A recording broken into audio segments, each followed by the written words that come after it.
Nzau, who, guided by the seers, conspired to inspire us, and in a well-calculated scheme, has seen us beat many university deadlines. We forgive him for this well-disguised treachery.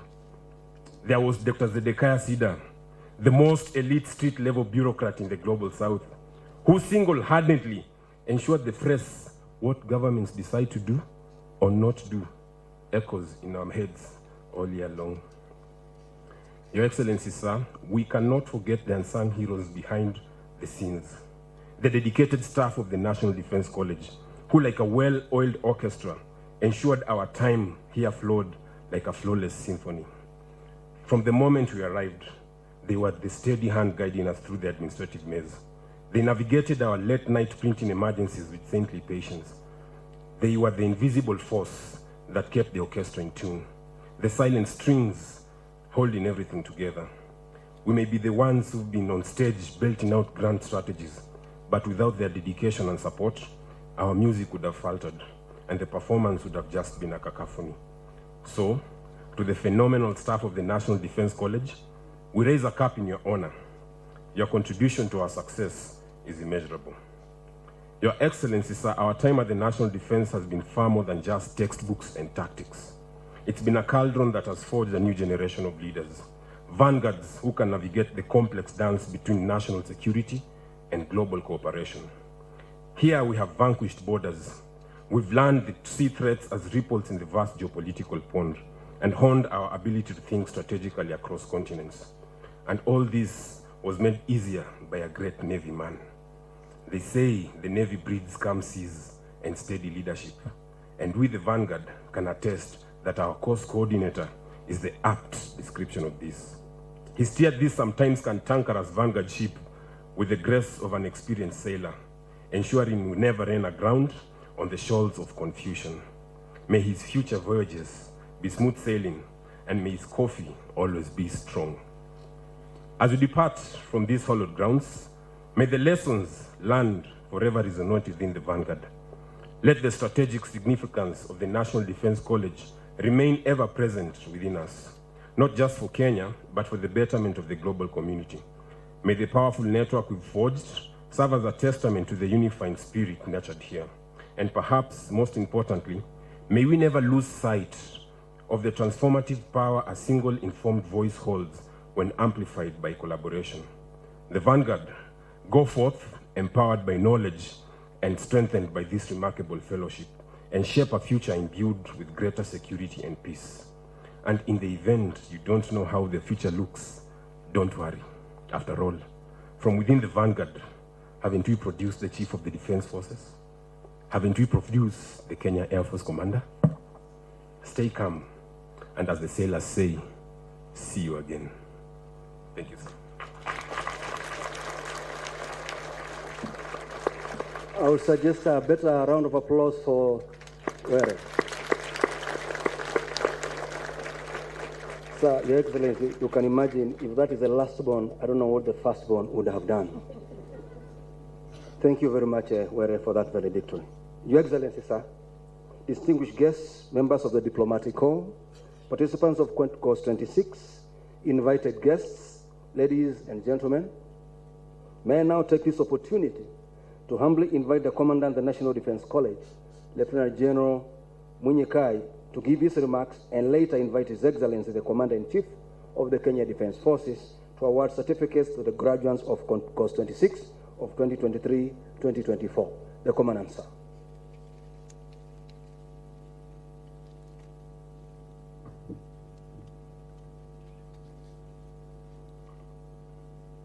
Your Excellency, the President of the Republic of Kenya and Commander-in-Chief of the Defense Forces, Dr. William Ruto, Prime Cabinet Secretary, as you are, Cabinet Secretary, Minister of Defense, Cabinet Secretary Present, National Security Advisor, Chief of the Defense Forces, the State House Deputy Chief of Staff, Principal Secretary, Minister of Defense, Principal Secretary for Public Service, and Chairman of National Defense College Advisory Board, the Vice Chief of the Defense Forces, Service Commanders, Vice Chancellor, National Defense University, Kenya, general officers, both serving and retired, Your Excellencies, the ambassadors, high commissioners, and members of the diplomatic corps, defense attachés and advisors, senior officers, graduates of NDC course number 26, 2023-2024, and your families, officers and service members, distinguished guests, ladies and gentlemen, Your Excellence, it is my distinct privilege and honor to welcome you to this graduation ceremony of National Defense College, course number 26. Today, we gather to celebrate months of dedication, sacrifice, and hard work by the graduates before us. This is yet another milestone for the college, but a significant importance for the participants who have made a big stride in their careers. NDC is bestowed with the mission to prepare selected senior military officers and government officers of the Republic of Kenya and their counterparts from allied countries for higher responsibilities in the direction and management of security and other related areas of public policy. We recognize the visionary leadership that enabled the establishment of this institution. We also recognize the leadership of past commandants, some of whom are here with us today, for the giant strides made so far. Your Excellency, those graduating today include 48 Kenyan senior officers drawn from the KDF, ministries, and agencies. In addition, we have participants from allied countries in Africa and Asia. This diverse mix of participants brought with them wealth of varied experience and knowledge, which was shared during lectures and seminar discussions. NDC is a college of National Defense University, Kenya.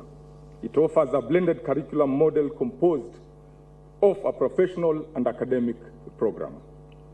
The academic program is focused on national security and strategy. This cohort is the second under the National Defense University Kenya program.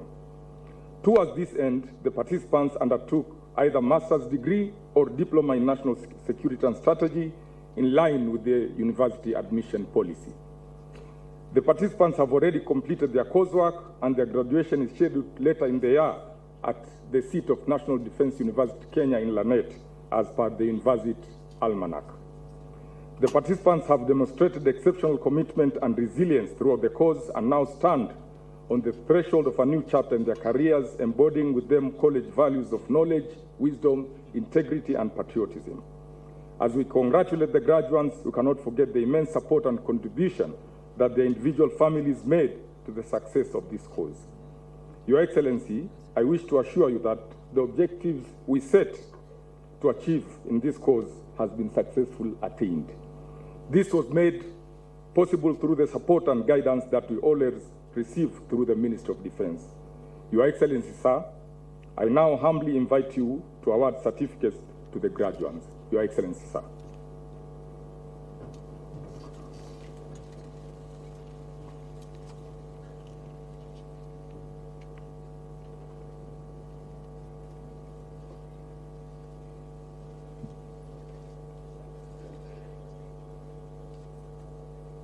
Brigadier Timothy Stelu Lekolol, Kenya Defense Forces.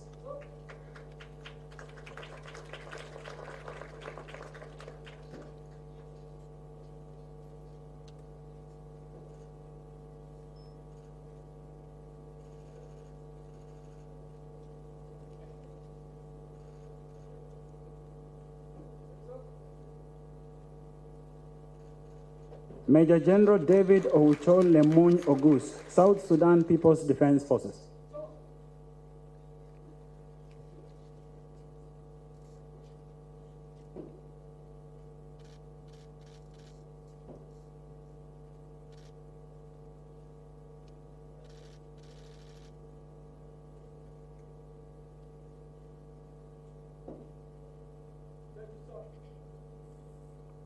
Major General Bob Pasieski Ogiki, Uganda People's Defense Forces.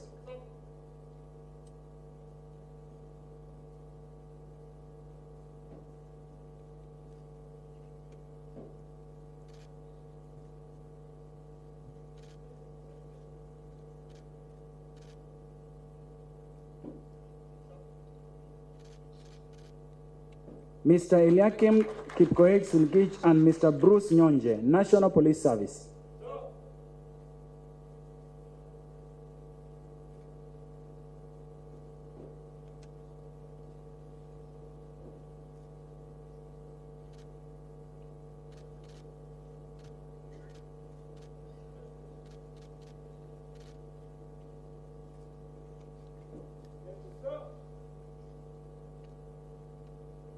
Colonel Johanna Kipto Chemitei and Colonel Julius Kipkorir Mutai, Kenya Defense Forces.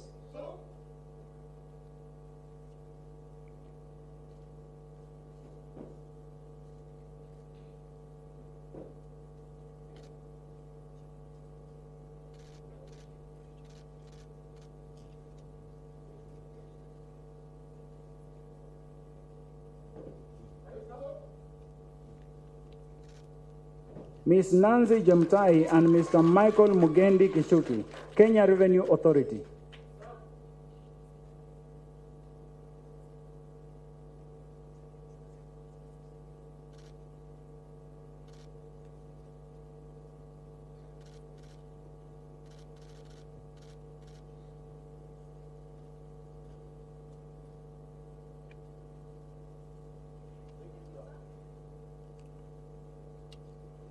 Colonel Lucas Kiptanui Temuge and Colonel Salash Kantai, Kenya Defense Forces.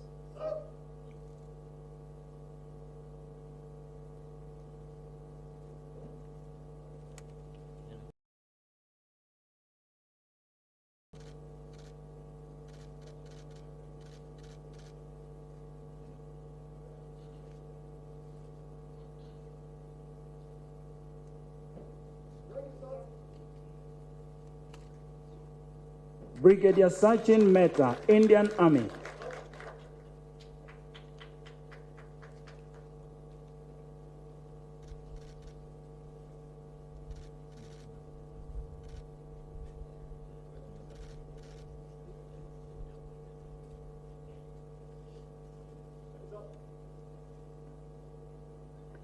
Miss Anne Wangare Gatimu, Kenya Prison Service, and Miss Lucy Wamuyu Mwita, Kenya Wildlife Service.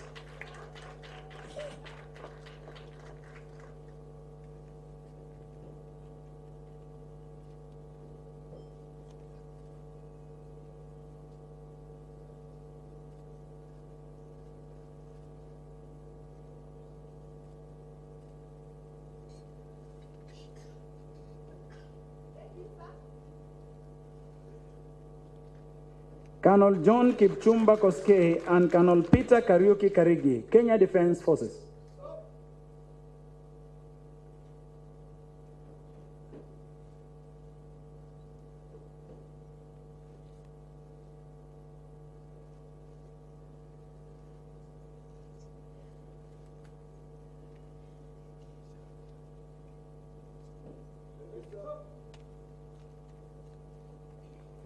Brigadier Lawrence Okomatani Mambo, Malawi Defense Force.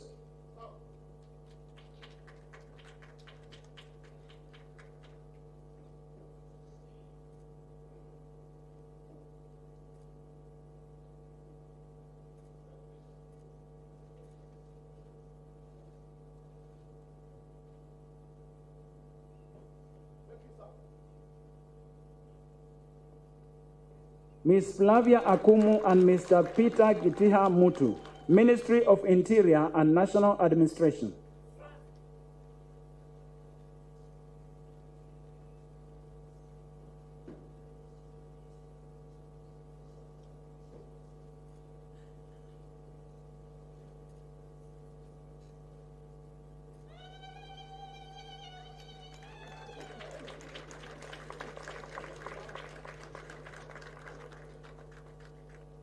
Colonel Kipto Kapkiai Ngetun and Colonel Amon Muganga Mashugu, Kenya Defense Forces.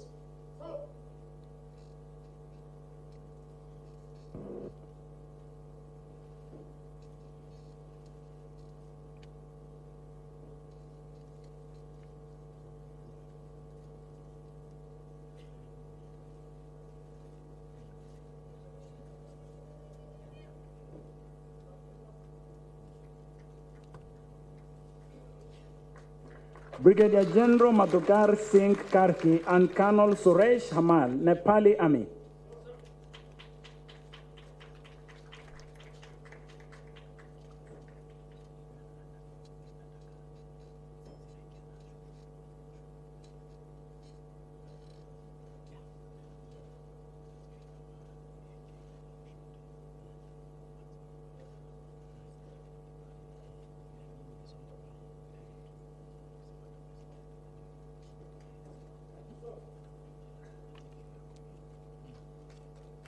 Colonel Kana Guyo Dido and Colonel Mohammed Sheikh Shemote, Kenya Defense Forces.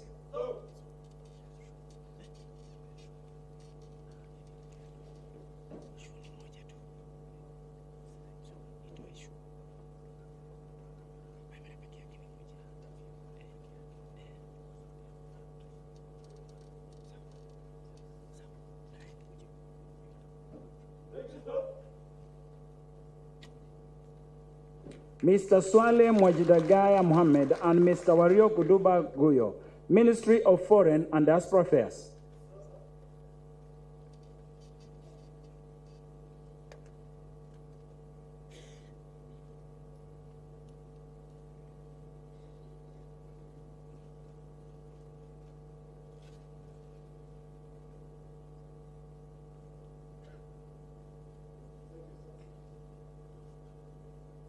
Colonel Gideon Mwanjemi Bebora and Colonel Timothy Ndiema Kwaram, Kenya Defense Forces.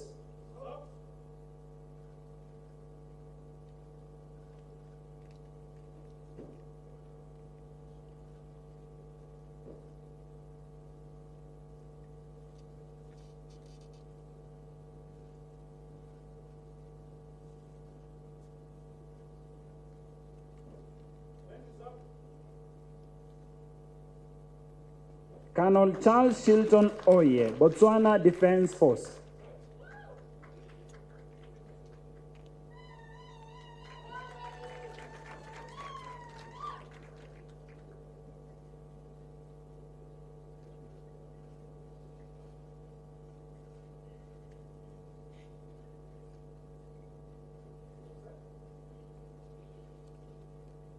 Colonel Morris Busera Wasomi and Colonel John Njuguna, Kenya Defense Forces.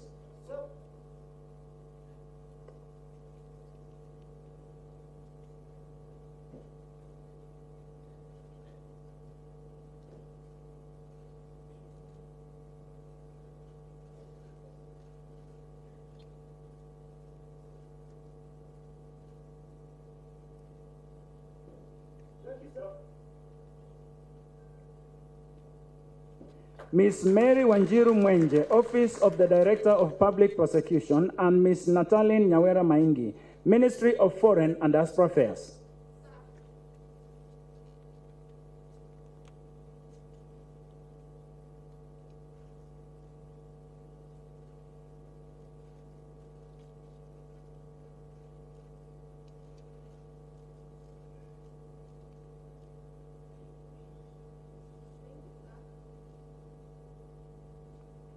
Colonel Edward Orwa Onyango and Colonel Paul Bundi Mungori, Kenya Defense Forces.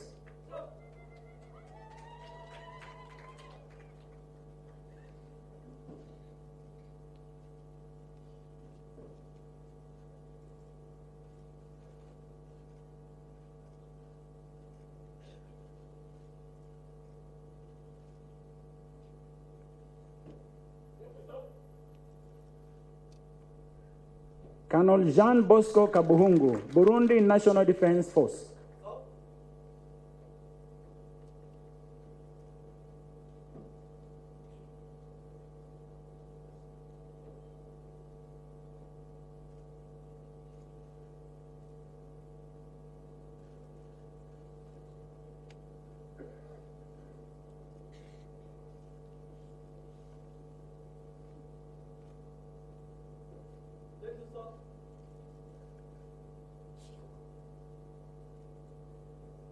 Mr. John Kipkemoi Rono, Kenya Forest Service.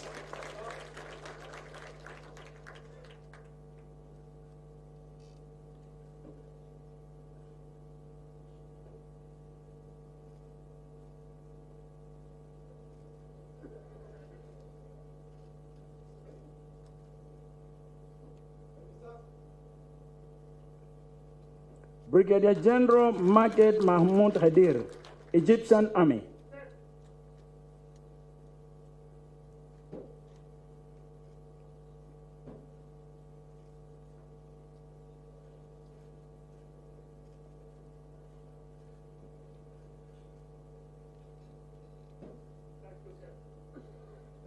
Ms. Neema Mwini Mohamed Njoka and Mr. George Njuguna Kabuti, National Intelligence Service.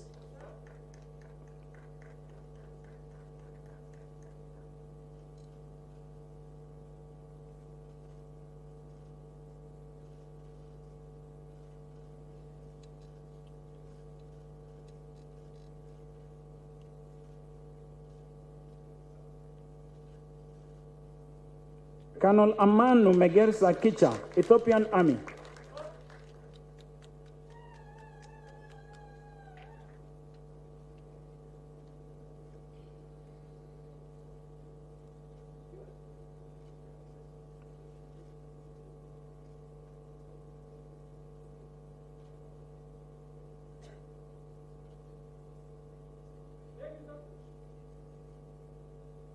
Colonel Alex Makau Maingi and Colonel Issa Chochote Saidi, Kenya Defense Forces.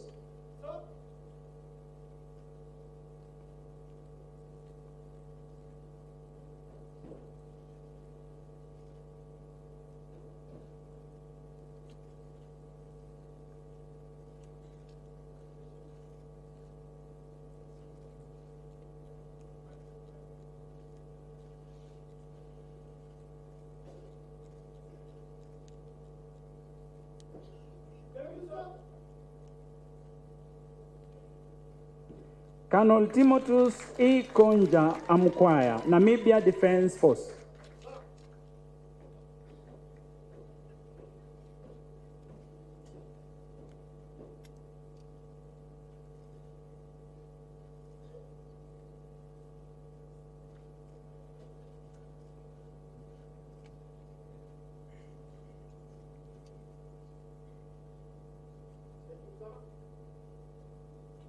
Colonel Edward William Banda and Colonel Elijah Willimbidi, Kenya Defense Forces.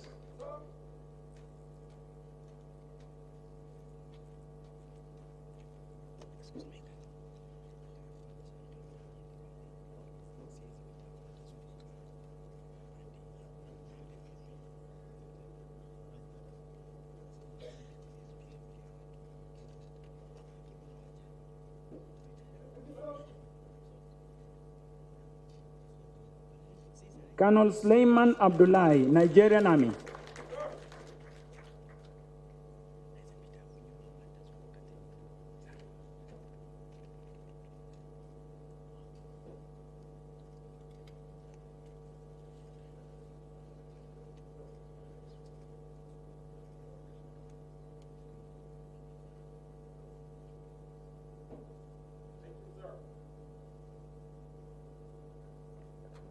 Dr. Lois Nyanjau Ndonga and Dr. Chesa Ian Were, Ministry of Health.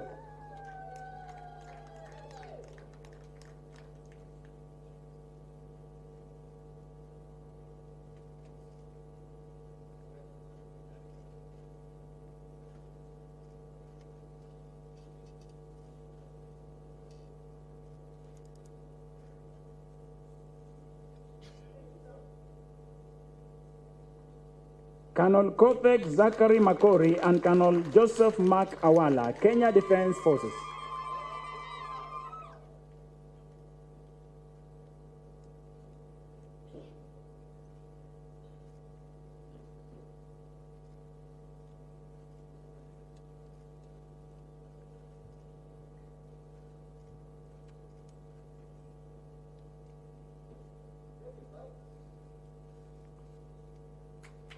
Colonel Celestine Commander, Rwanda Defense Force.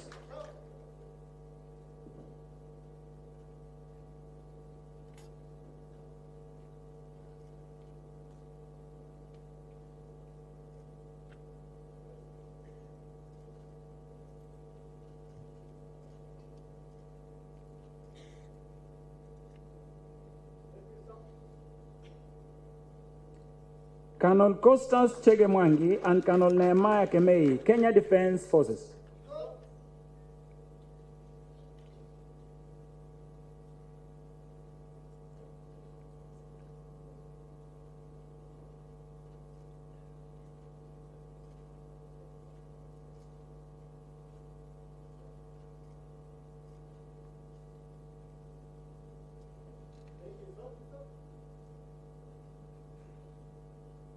Colonel Emmanuel Sekile Mwasonya and Colonel Alois Malale Chagula, Tanzania People's Defense Forces.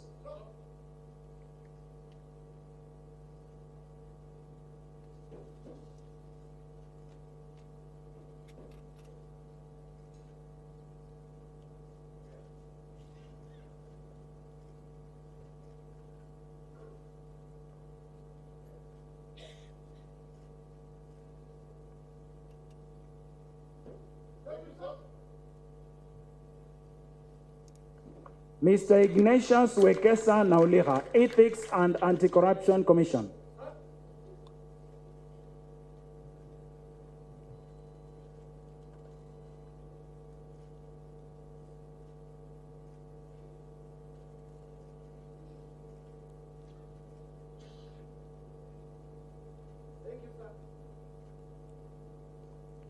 Colonel Michael Sosi Sesanga, Uganda People's Defense Forces.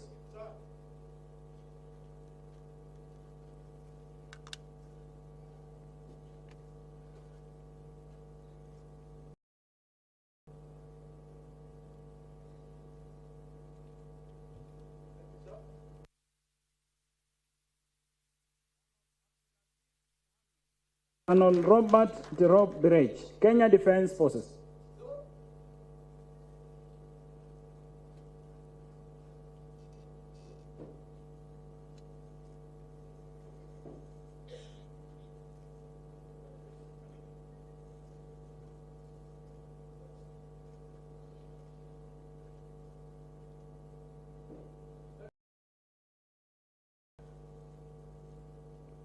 Colonel Innocent Jere, Zambia Air Force.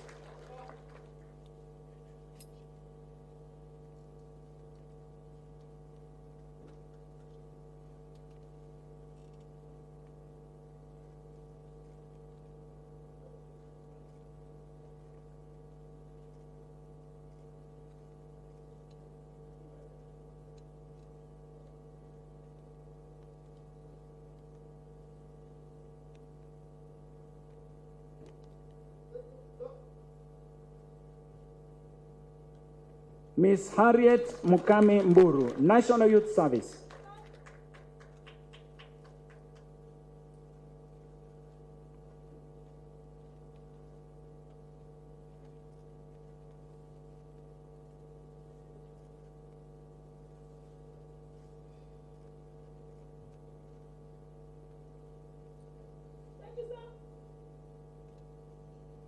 And lastly, Colonel Stanley Mwema Kituva and Colonel Asma Deramo Kofa, Kenya Defense Forces.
Right, that is live from Karen where the National Defense College graduation is currently ongoing. We definitely apologize for that, but momentarily we shall be heading over back there to just, see and witness what is happening down there. That is the National Defense College graduation ceremony happening in Karen, where President William Ruto is presiding over that particular event. And also it's a good place for me to just inform you that this particular graduation ceremony is one that brings together selected senior military officers as well as civil servants, and also equivalent of the same from different countries. And what you've been seeing there is just, them being awarded their certificates, clearly showing that the course has been completed and now they're ready to be dispatched off to their different forms of responsibilities as far as security matters is concerned.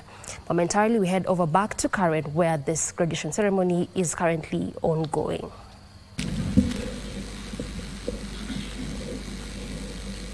CS Aden Duale, National Security Advisor, our CDF and the leadership of KDF, distinguished graduates, ladies and gentlemen, I am delighted to be here at this momentous gathering of the National Defense College community, celebrating the completion of a rigorous academic training for graduates and making the dawn of a new chapter with opportunities to distinguish themselves in service to our nation and to our allied nations as well. I am immensely proud at the achievements, growth, and development of the National Defense College over time, enabling it to become a pivotal institution shaping our national security agenda since its inception in 1997. Through world-class training and research in national security and strategy, this college has consistently contributed to our nation's strength and stability.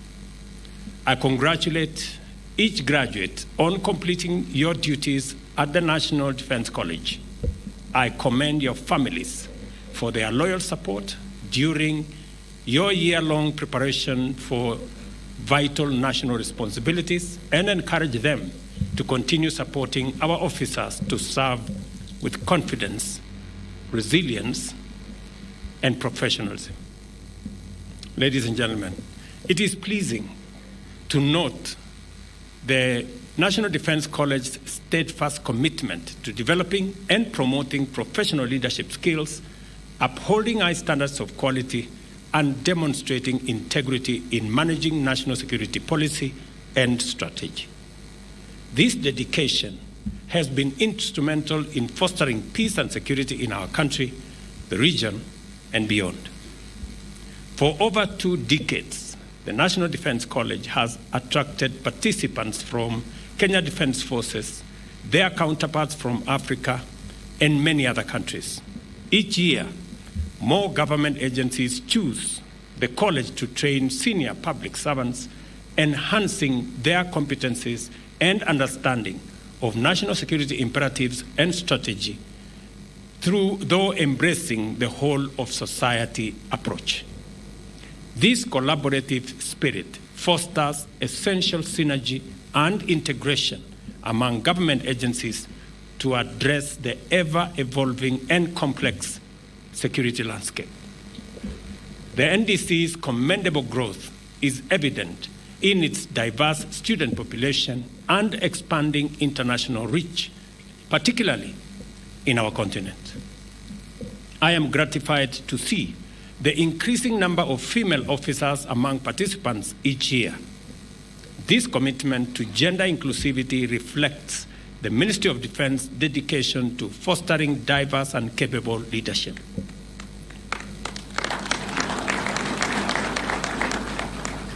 And I am very proud that the Commandant of our Air Force is a woman.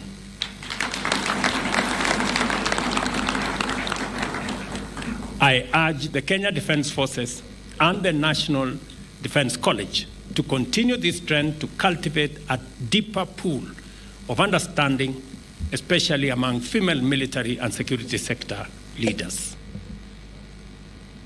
Ladies and gentlemen, be proud and inspired by the fact that many alumni of this college have risen to serve in critical and high-level positions of leadership and management, both in Kenya and abroad. Notable among them are distinguished military officers who eventually ascended to the position of Chief of Defense Forces, including General Kianga, who is here, General, right there, General Karangi, General Samson Mwatete, also who is here, Robert Kibochi, and the late General Ogola. Numerous alumni have also become principal secretaries and heads of discipline services such as the National Police Service, Kenya Prison Service, and the Kenya Wildlife Service. Internationally, the former Tanzanian and Ugandan Chief of Defense Forces attended this prestigious institution. National Defense College alumni significantly shape policies that harness national capacity and diverse practical means to achieve critical national objectives through a whole-of-society approach. To build on this legacy of excellence, I urge all ministries, departments, and agencies to seize the opportunity provided by NDC to develop a critical mass of like-minded senior officials capable of influencing policy and generating homegrown solutions at the strategic level. This is essential for sharpening the strategic mindset and capacity for efficiently executing the bottom-up economic transformation agenda. I am delighted to announce that the Ministry of Defense, in collaboration with the United States government, is building a new tuition facility for the college in response to the growing demand of National Defense College's esteemed courses. And I want, in a very special way, to thank the government of the United States for this facility. It is crucial that the National Defense College maintains the capacity to meet the educational needs of our future leaders in different sectors. Ladies and gentlemen, as we reflect on the significant contribution of the National Defense College and its illustrious alumni, it is important to highlight major achievements within our broader defense education ecosystem, particularly the establishment of the National Defense University, Kenya, marking a pivotal development in our strategic educational framework. Since its inauguration, the National Defense University has established itself as a specialized degree-awarding institution of national strategic importance. It is a befitting culmination to a long-held ambition of successive generations of military commanders who envisioned a platform for enhancing scholarly capacity and integrating it into strategic thinking to keep pace with the evolving dynamics of national, regional, and global defense and security. Committed to producing leaders equipped to address contemporary security challenges, the university graduated its first cohort in November last year. At the last graduation, I challenged this college to embrace a holistic approach to defense and security, focusing on innovative solutions through research and academic discourse. I am encouraged to have received a strong and positive response on this in the form of a policy report on bottom-up strategies to combat cattle rustling in Kenya's North Rift region, utilizing multidimensional approaches.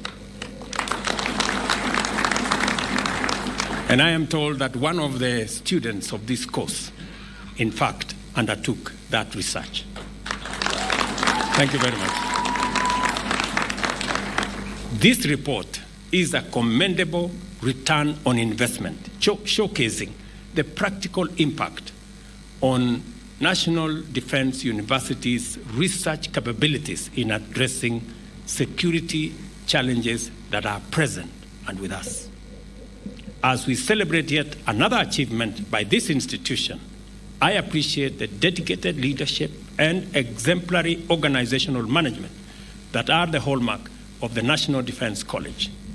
Such progress would not have been possible without the strong commitment and strategic vision instilled in our leaders through the NDC's rigorous training and education program. Listening to the valedictory speech by one of the students, it looked like they were in a military camp.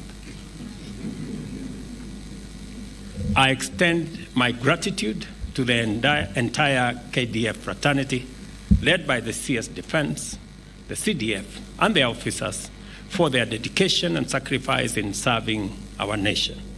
I also congratulate the College Advisory Board under the stewardship of the Principal Secretary for Public Service, the Vice CDF, and the Commandant, along with his entire faculty and staff, for advancing National Defense College as a regional center for excellence.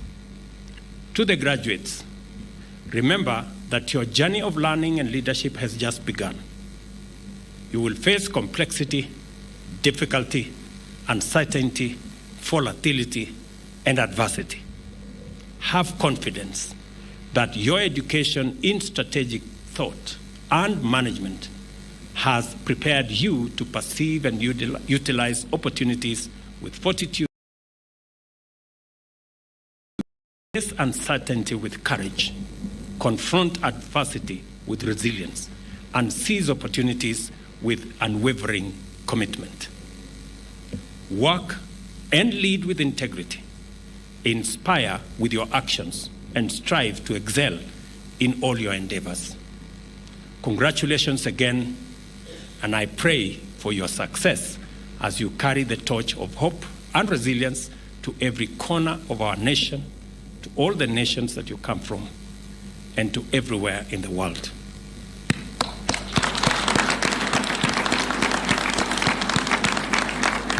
God bless you all, and God bless our great country. Asante.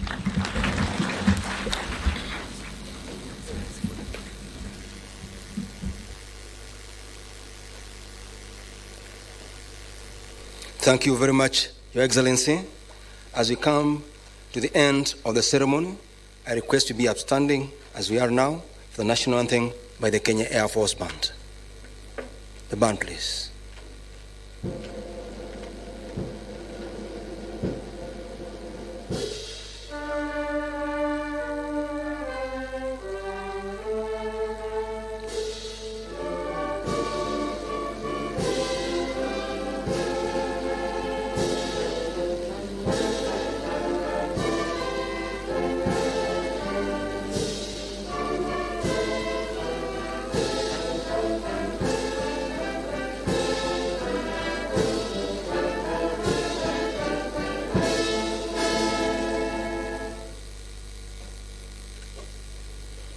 Graduates of course 26, 2023, 2024, congratulations. That is the culmination of the National Defense College graduation ceremony, which has been happening in Karen, and definitely President Dr. William Ruto has been presiding over that particular event, which brings together selected military officers as well as civil servants in the country and beyond, clearly just showing you that they have completed their coursework and now they are ready to be dispatched to different parts as far as matter security is concerned, to perform different responsibilities. That puts an end to that particular function. We want to take a very quick breather. We circle back with plenty more of what has been making news in Kenya and beyond on our lunchtime news bulletin. Stay with us.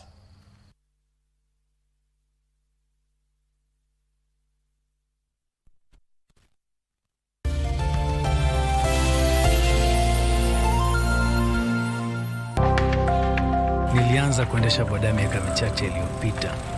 Wakati huu nilifikiria siwezi kushindwa, lakini siku moja nilikuwa hospitalini kwa miezi 3. Kosa moja karibu liondoe kila kitu.